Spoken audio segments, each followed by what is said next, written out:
The night Wyatt Sawyer blew up a train and nearly killed himself. The express car didn't just explode, it disintegrated. Witnesses said the blast lit up the Montana darkness like the sun had fallen to earth, and pieces of the railroad car shot 200 yards in every direction, some fragments still burning as they arced through the night sky. The roof peeled back like a tin can and the walls blew outward with such force that one section embedded itself in the hillside 50 yards away. Inside, the baggage man lay dazed on the floor, his ears ringing, blood trickling from his nose, staring up at stars through a hole where the ceiling used to be. And standing in the locomotive cab, watching his handiwork with growing horror, was Wyatt Sawyer, the most notorious outlaw in the Montana Territory, who'd just made the worst mistake of his criminal career.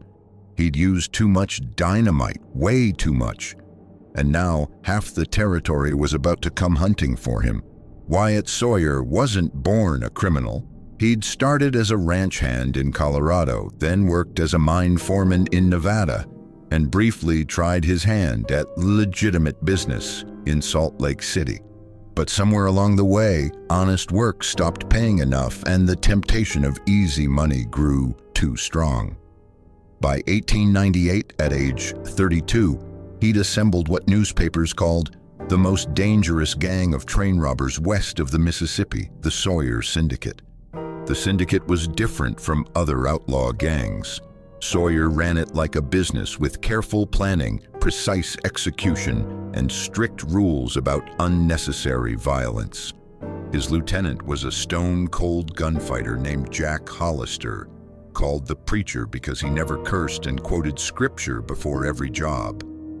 Then there was Marcus Webb, the syndicate's explosives expert, or at least that's what he claimed to be. Webb had worked in silver mines throughout Nevada and said he knew dynamite like other men knew their own wives. There was also Samuel Red Cloud, a half Cheyenne tracker who could find water in the desert and read trail signs like other men read newspapers. Rounding out the core was Benjamin Pike, a former railroad employee who knew train schedules and security procedures better than the railroad companies themselves. Together, they'd pulled off 11 successful robberies across 4 territories, taking an estimated $200,000. They'd never killed anyone, never robbed passengers. They took from corporations and left regular folk alone, which earned them a grudging respect, even from people who knew robbing trains was wrong. But success breeds ambition, and ambition breeds mistakes. In the spring of 1899, Benjamin Pike brought Sawyer information about the Northern Pacific Railroad's monthly bullion shipment. Once a month, the railroad moved gold from mining operations in Butte to banks in Minneapolis, usually between $50,000 and $100,000 worth. The shipment traveled in a reinforced express car through some of the loneliest country in Montana. Pike had the schedule. Red Cloud knew the perfect ambush spot, a place where the track curved through a narrow canyon with walls steep enough to prevent pursuit. Hollister could handle any guards, and Marcus Webb swore he could crack any safe the railroad company had. It was the perfect job.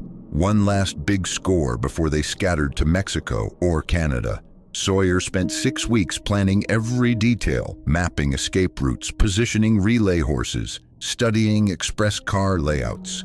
He sent men to different towns to purchase dynamite, careful not to create a pattern that might alert authorities. Everything was ready. What could possibly go wrong?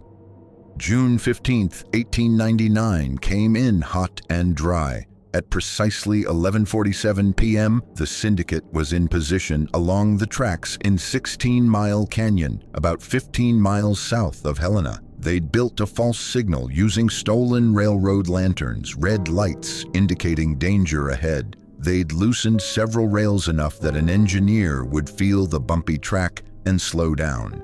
The Northern Pacific Express came around the bend right on schedule. Engineer Thomas Crawford saw the red signals and felt the rough track. He applied the brakes, bringing the heavy locomotive to a grinding halt. 6 masked men appeared from the darkness, climbing aboard with weapons drawn. Sawyer himself did the talking, his voice calm and professional. He told Crawford this was a robbery, that nobody needed to get hurt, that if everyone cooperated, they'd be gone in 15 minutes. Crawford, who'd been an engineer for 23 years, raised his hands and nodded. Sawyer ordered Crawford to uncouple the express car from the passenger cars. The outlaws had no interest in robbing passengers. That brought too much heat. With the passenger cars safely disconnected, Sawyer had Crawford pull the locomotive and express car forward half a mile into the darkest part of the canyon. The express car messenger was a bulldog of a man named Patrick O'Brien, an Irish immigrant who took his job seriously. The moment he heard commotion, he'd locked himself in the reinforced car and loaded his rifle. These cars were built like small fortresses, thick walls, reinforced doors, barred windows. The outlaws called for O'Brien to open up.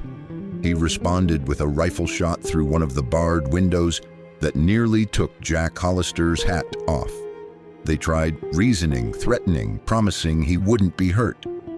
O'Brien responded to all of it with more rifle shots and extremely colorful suggestions about where they could go. Finally, Marcus Webb spoke up.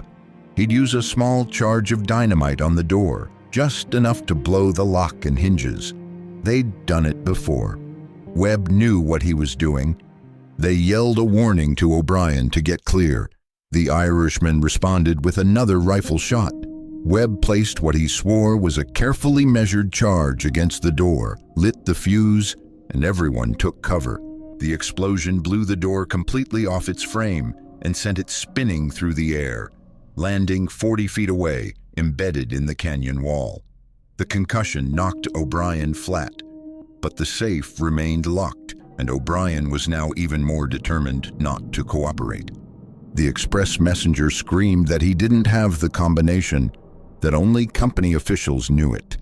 The policy was clear. Messengers protected cargo but couldn't access it, which meant the syndicate would have to blow the safe itself.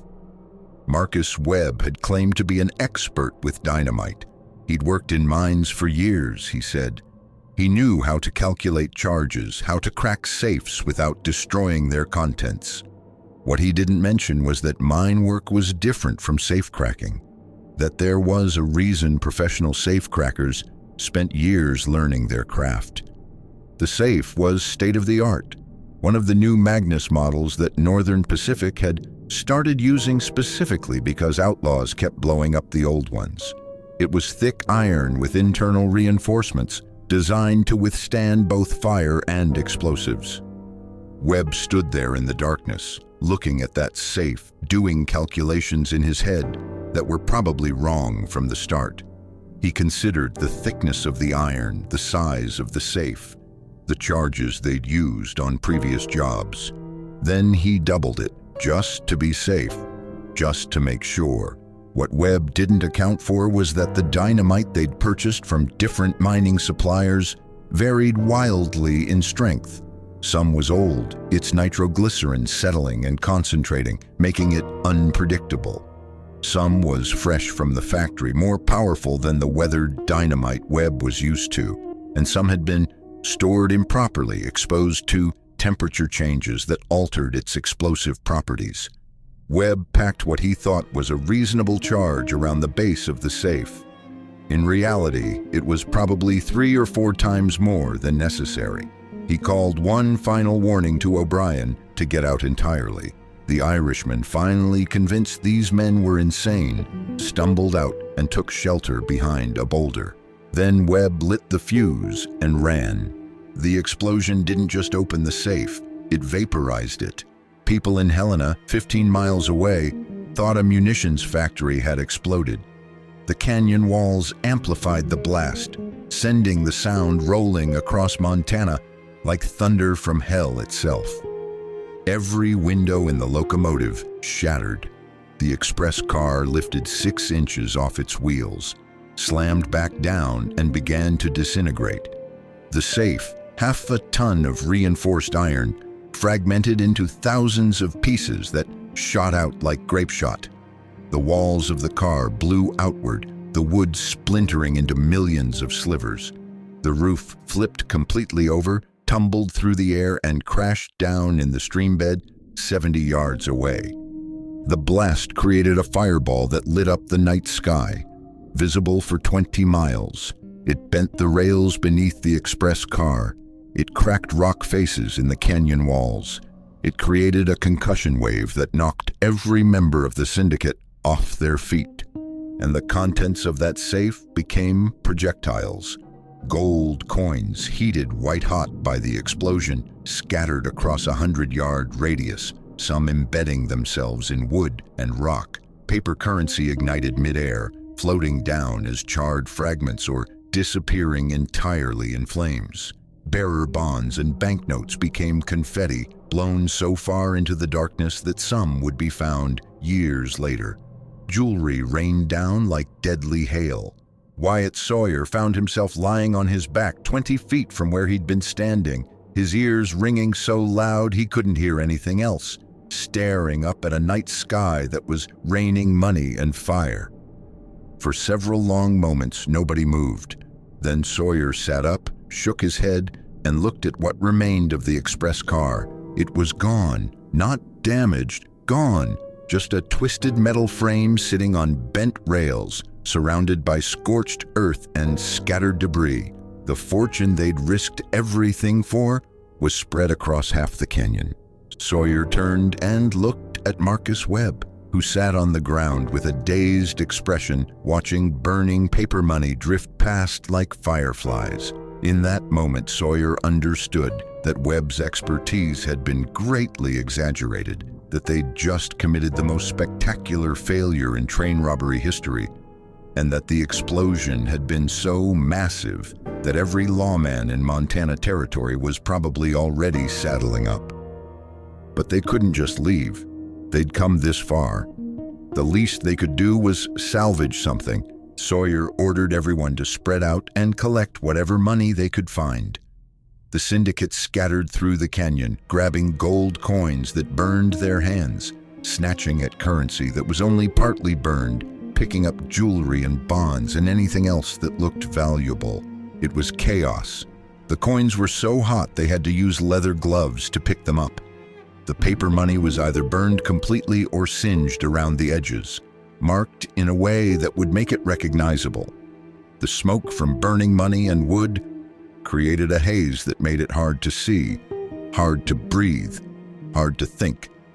Engineer Crawford later told reporters he'd seen grown men running around in the darkness, like children at an Easter egg hunt, except they were hunting for money that was literally on fire, and the whole scene looked less like a professional robbery and more like a carnival gone terribly wrong. After 30 frantic minutes with the eastern sky beginning to lighten, Sawyer called it off. They'd collected maybe $30,000, possibly 40. The safe had reportedly contained over 70,000. The rest was destroyed, scattered, or buried under rubble. They mounted their relay horses and vanished into the Montana Badlands, leaving behind a scene that looked less like a train robbery and more like a battlefield. By sunrise, the telegraph wires were burning up. The Northern Pacific Railroad offered $2,000 reward for each robber. The U.S. Marshals Service added to it. The Montana Territory governor dispatched militia units. Within 48 hours, over 200 men were hunting the Sawyer Syndicate. The burned and blackened currency became a trail of breadcrumbs. Every time someone tried to spend it, lawmen were notified. The syndicate split up according to plan. Different routes, different destinations. But the explosion had left too much evidence. The scorched bills were distinctive. The blackened coins were recognizable. And Marcus Webb had left behind his tools at the scene, including a leather case with his initials stamped on it. Sheriff Daniel Crockett of Lewis and Clark County led the largest posse. He was a former Indian scout with tracking skills that bordered on supernatural. He followed the syndicate's trail through rugged terrain, reading signs in disturbed rocks and bent grass that other men would never notice. Crockett caught up with Marcus Webb 3 days later near the Canadian border. Webb surrendered without a fight, confessing everything, though he insisted the explosion hadn't been his fault, that the dynamite had been more powerful than expected. Benjamin Pike was captured a week later, trying to board a train in Billings, carrying gold coins so obviously blackened that the station agent called the sheriff. Samuel Red Cloud disappeared into the northern wilderness and was never caught, though rumors circulated for years about a half-Cheyenne outlaw living in the Canadian Rockies. Jack Hollister was shot and killed in a gunfight with deputies near Missoula, taking 3 of them with him and dying while whispering scripture with his last breath. And Wyatt Sawyer, he vanished like smoke. The 16-Mile Canyon robbery became instantly infamous. Newspapers across the country ran the story with exaggerated details. The Helena Independent claimed the explosion had been heard in 3 states. The Chicago Tribune reported that pieces of the express car had been found 200 yards away. Editorial cartoonists drew pictures of outlaws being blown into the air by their own dynamite. Even other outlaws made fun of the Sawyer Syndicate. A rival gang leader reportedly said that if he ever needed to demolish a building, he'd hire Marcus Webb, since the man clearly had more experience with destruction than robbery. But underneath the mockery, the robbery had proven something important. Even the most secure trains could be beaten. It just required more dynamite than anyone had expected. Other gangs took notice. Train robberies increased across the West in the months following 16-Mile Canyon. Wyatt Sawyer was never caught. Sightings were reported from Mexico to Alaska, but none were confirmed. Some claimed he'd fled to South America. Others swore he'd gone to Europe with enough money to live comfortably under an assumed name. A few insisted he'd died in the Canadian wilderness, his share of the loot buried in some unmarked grave. The most persistent rumor claimed Sawyer had returned to ranching under a different name, settling in Oregon Territory, where he lived quietly for the rest of his life. According to this story, he'd learned his lesson about the outlaw life, decided that $30,000 in scorched gold was enough, and walked away. While he still could. An old rancher in eastern Oregon named William Sage died in 1936, and when his will was read, it contained a curious bequest.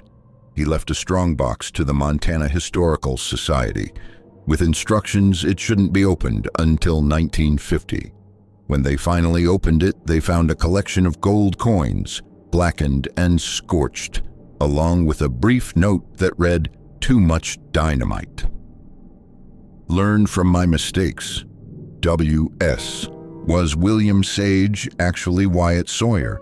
Historians debated it for years. The Montana Historical Society displayed the coins as a curiosity, but refused to officially confirm or deny the connection. The truth, like so many truths about the Old West, remained frustratingly elusive.